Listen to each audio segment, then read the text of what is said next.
Hi అండి, నమస్తే. Welcome back to my channel.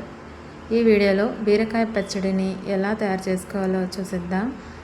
Non వెజ్ని కూడా మరిపించేలా ఉంటుందండి ఈ పచ్చడి వేడివేడి అన్నంలోకైనా, చపాతీలోకైనా, అలాగే రాగి ముద్దలోకైనా చాలా చాలా బాగుంటుంది. ముందుగా బీరకాయ పచ్చడి కోసం లేతగా ఉన్న బీరకాయల్ని ఒక ½ కిలో దాకా తీసుకొని వాటిని చిన్న చిన్న ముక్కలుగా కట్ చేసి పక్కన పెట్టుకోండి. అలాగే ఇప్పుడు బీరకాయ పచ్చడికి కావాల్సిన పదార్థాలు ఏంటో చూద్దాం.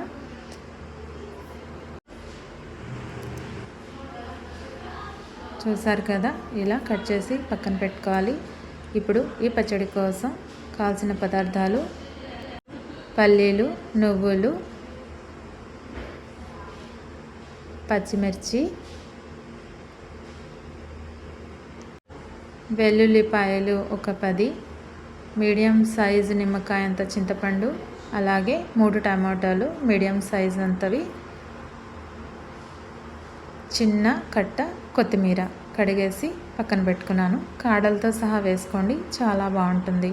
ఇప్పుడు పోపు కోసం వెల్లుల్లిపాయలు చిన్నవి ఒక 10, అలాగే ఎండుమిర్చి ఒక 4-5, కరివేపాకు. ఇప్పుడు పోపు కోసం జీలకర్ర, ఆవాలు. ఇక్కడ జీలకర్రని నేను 2 సార్లు వాడుతున్నాను.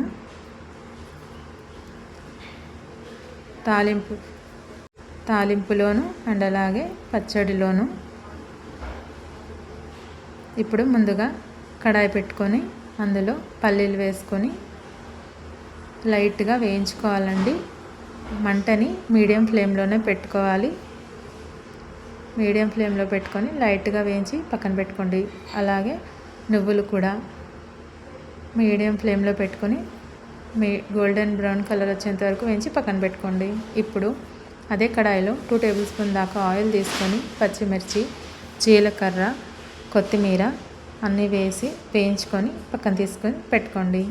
అదే ఆయిల్లో టమాటాలు వేసి అందులోనే చిటికెడంత ఉప్పు వేసి టమాటాలని బాగా వేయించుకోండి. వేయించుకున్న తర్వాత అందులోనే బీరకాయ ముక్కలు కూడా వేసి పసుపు, తగినంత ఉప్పు వేసి వేయించి పక్కన పెట్టుకోండి. ఇది పూర్తిగా చల్లారాక మనం ముందుగా ప్రిపేర్ చేసుకున్న కొత్తిమీర, పచ్చిమిర్చి, పల్లీలు, నువ్వులు ఈ మిశ్రమం అంతా ఉంది కదండి, దీన్ని లైట్గా మిక్సీ పట్టుకోండి. తర్వాత ఇందులో టమాటాలు అండ్ బీరకాయ ముక్కలు కూడా వేసి మరొకసారి మిక్సీ పట్టండి.